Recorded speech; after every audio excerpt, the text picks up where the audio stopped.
Have you ever wondered why some people are drawn to you so strongly, almost as if something in them recognizes something in you before a single word is spoken? It might be tempting to believe it's about your looks, your charisma, or your energy. But the truth, according to the brilliant psychologist Carl Jung, is much deeper. He believed love is never random. Attraction doesn't happen by accident. It's guided by unconscious forces that we barely understand, pulling people together for reasons rooted far beneath the surface. Jung suggested that love is often not about the other person at all. It's about what they awaken inside us. When someone falls for you, they're not just falling for you, they're falling for what your presence represents in their inner world.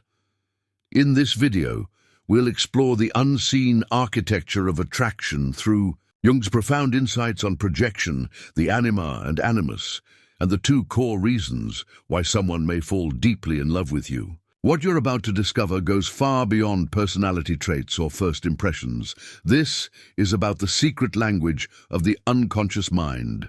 But before we dive in, don't forget to subscribe to The Selves. We explore the hidden forces that shape our thoughts, relationships, and inner lives, and bring you content that both challenges and awakens. Now, let's begin. Most people think love begins with a spark, an accidental meeting, a powerful look, a shared laugh. But Jung saw through the surface. Even in the most unexpected moments of connection, there is a hidden structure behind the scenes, a psychological script that draws us towards specific types of people, even if we don't realize why. At the center of this hidden dynamic is something Jung called projection. Every one of us carries within a set of unexpressed emotions, disowned traits, and repressed desires. These inner fragments are not lost forever. They're stored deep in the unconscious, and they're constantly searching for a way back to the surface. One of the most common ways they reappear is through the people we are drawn to.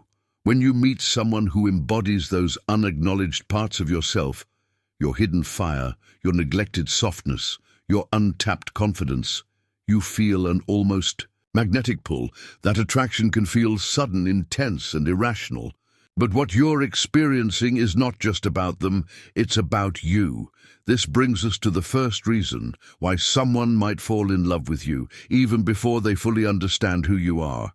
Because you represent a piece of them they've forgotten, ignored, or never allowed themselves to become. Imagine someone who has spent their life being careful, quiet, and emotionally guarded. When they encounter someone vibrant, fearless, and emotionally expressive, they might feel captivated.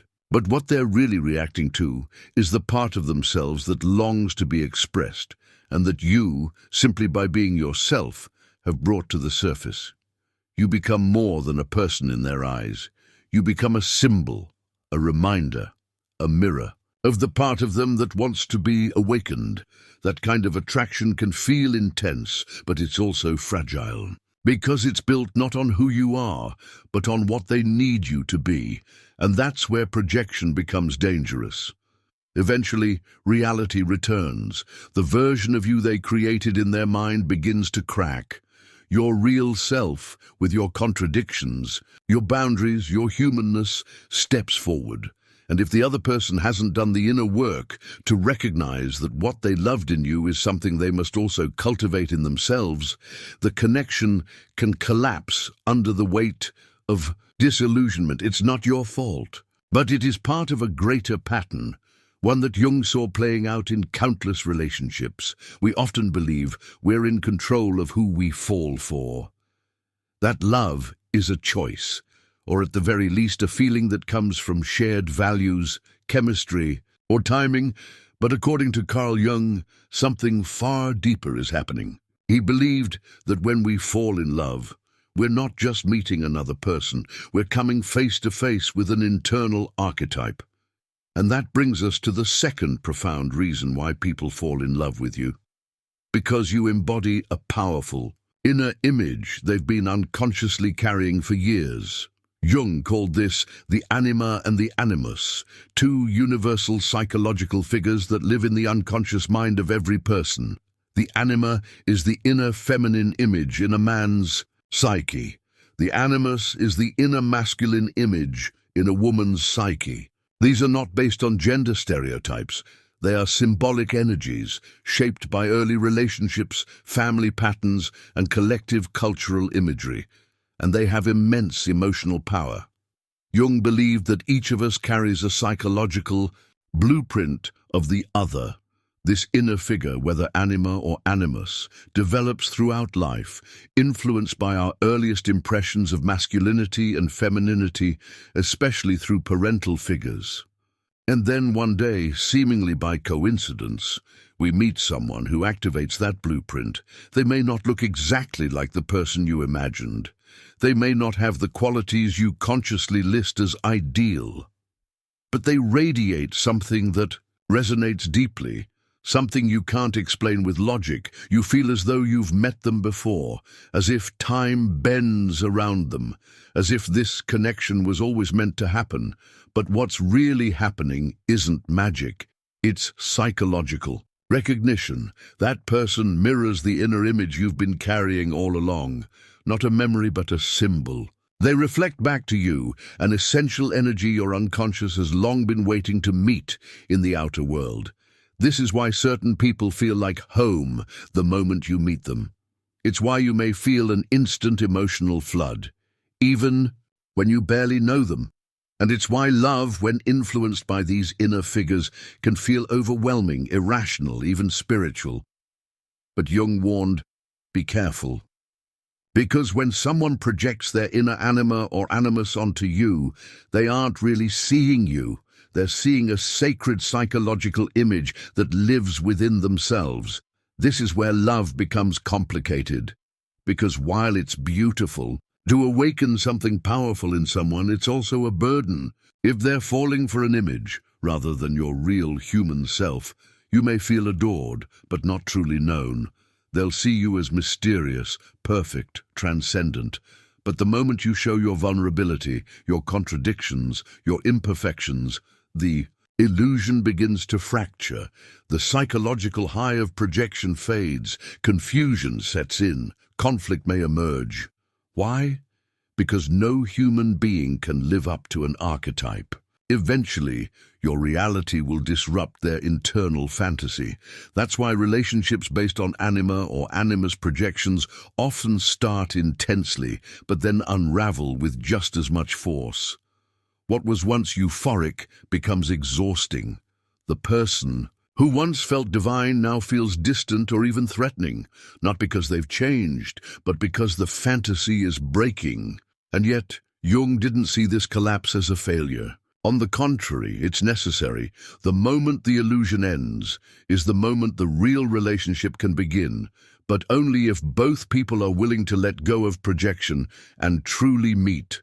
So what happens after the projection fades, when the idealized version of you begins to dissolve, when the fantasy crumbles under the weight of reality, and all that's left is two people standing face to face, not as symbols, but as flawed, complex human beings. This is the turning point. For Jung, love was never meant to keep us comfortable. Its purpose is not to make us feel safe or validated indefinitely. It's to wake us up, to expose what is hidden, to reflect what we've neglected, and to stretch us toward growth. In Jung's words, love becomes a problem only when we fall in love not with a person, but with an image. And yet, he didn't condemn this process. He believed it was necessary. Projection, despite being an illusion, is the spark that starts the fire. It brings people together. It activates long-forgotten pieces of the soul. It shakes us from our psychological sleep. But once the projection fades, we're left with a choice. Do we turn away, disappointed that the dream didn't last? Or do we lean in and begin the real journey? This is where the deeper meaning of love reveals itself. Every person who has ever entered your life with emotional force, whether through romance, heartbreak, or sudden connection, was never just a coincidence. They were a psychological mirror, Some reflect your hidden potential, some expose your deepest insecurities, some reawaken your creativity, others confront you with wounds you thought had healed, but all of them serve the same sacred function, to move you further along the path of becoming whole. This is what Jung called individuation, the lifelong process of becoming your truest self. And love, especially when it shakes you, is part of that process. When someone falls in love with you, it's often not about your resume, your habits, or even your words. It's about the emotional awakening you stir within them. You become a psychological catalyst, an unexpected symbol that calls something to the surface, and the same goes for you. The people you've fallen for, the ones who changed you, hurt you, challenged you, were never random. They were archetypal messengers. Whether you realized it or not, they carried with them a lesson, an activation, a key. Some came to reflect what you were missing. Others came to disrupt patterns you were trapped in. And some came to hold up a mirror so precise you could no longer lie to yourself. Here's where things get even more important. If you don't become conscious of your projections, of the internal images you're projecting onto others, you'll keep repeating the same relationships over and over again. Different faces, same emotional script. You might think you're just unlucky in love, but the truth is, your unconscious is trying to teach you something you're still refusing to learn. You'll keep being drawn to people who carry the traits you've disowned. You'll keep idealizing them, getting hurt when they don't match the fantasy, and feeling confused when the connection ends. Jung's solution to this isn't to stop loving, it's to start loving consciously. Once you recognize your own patterns, once you see the inner figures you've projected onto others, you can stop expecting someone else to complete you. And you can begin to reclaim what was yours all along. When you start integrating your anima or animus, when you stop searching for your missing parts in someone else, you become more whole. You're no longer pulled by unconscious need. You're no longer falling for symbols. You're meeting people as they are and letting yourself be seen in return.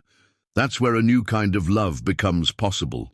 It's no longer euphoric in the chaotic way. It doesn't burn you out or leave you empty. It's grounded, liberating, real. It's not love built on fantasy. It's love built on truth. And this kind of love doesn't need to be perfect.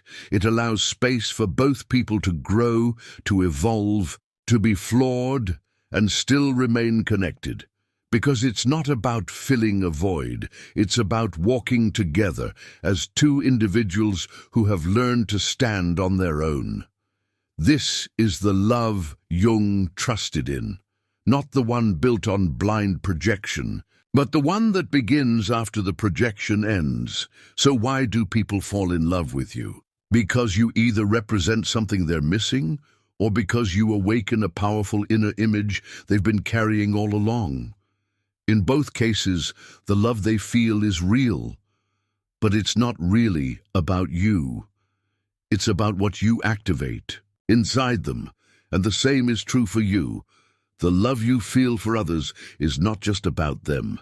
It's about what they stir in your unconscious, what they awaken in your soul.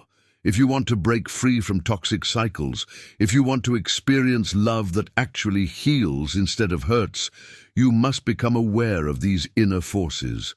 Because once you do, you stop searching outside, and you begin completing yourself from within, and from that place of wholeness, love is no longer something you fall into. It becomes something you choose, something you build, something you live. After all the intensity, the longing, the heartbreaks, and the awakenings, what remains? When the projections dissolve, when the soul lessons are integrated, what does love become? For Jung, love was never the end goal. It was the initiation. Every person you've loved was not just a character in your story.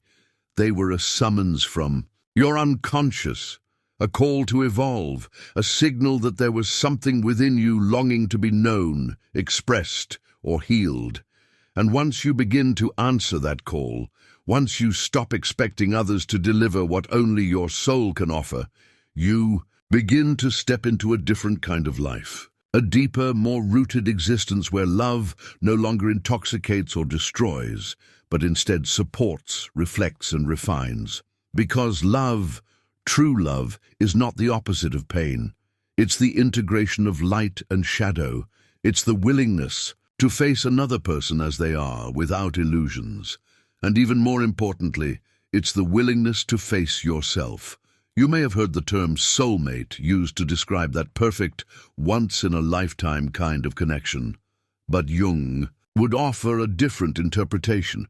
The people we call soulmates are not perfect matches, they are perfect mirrors. They reflect our deepest truths, often in the most uncomfortable ways. Some arrive like a storm, some slip in quietly and change everything, some stay, others don't. But all of them are sacred. Not because of what they gave you, but because of what they showed you. Maybe they showed you your capacity to love more deeply than you thought possible. Maybe they showed you how easily you abandon yourself in the name of connection. Maybe they shattered your illusions, forcing you to rebuild on stronger ground. Maybe they taught you boundaries, or softness, or self-worth, or forgiveness. Each one played a role in your individuation. The slow, sacred journey of becoming whole. Jung believed that the true goal of love is not to merge with another, but to unite with the lost parts of yourself. The animus and anima aren't just projections, they're invitations. The partners who trigger us aren't problems, they're messengers. And the heartbreaks we fear are often the portals we need to walk through, because in the end, you are not here to be completed by another. You are here to remember that you are already complete, and once you begin to live from that place of inner union, where the masculine and feminine within you are no longer at war, but working together, you stop needing love to save you. You let love meet you. And in that space, love stops being a high. It becomes a rhythm, a shared reality, a conscious choice made daily, not from lack, but from wholeness. All the pain, all the searching, all the confusion, it was never wasted. Every experience prepared you to return to yourself, not to stay isolated, but to reconnect with others in a way that's finally real. So if you've ever felt broken by love, betrayed by love, confused by love, you weren't being punished. You were being refined. You were being called back to your center. And now, with this awareness, you can move differently. You can love differently.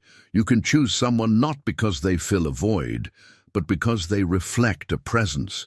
Not because they distract you from yourself, but because they help you stay anchored in who you are. That is the gift of conscious love. And it begins the moment you stop chasing mirrors and start becoming one. If this reflection spoke to something inside you, leave a comment and share what love has taught you about yourself. And don't forget to subscribe to the channel for more deep, soulful content on psychology, relationships, and the unconscious mind. This isn't just a channel, it's a journey back to who you really are.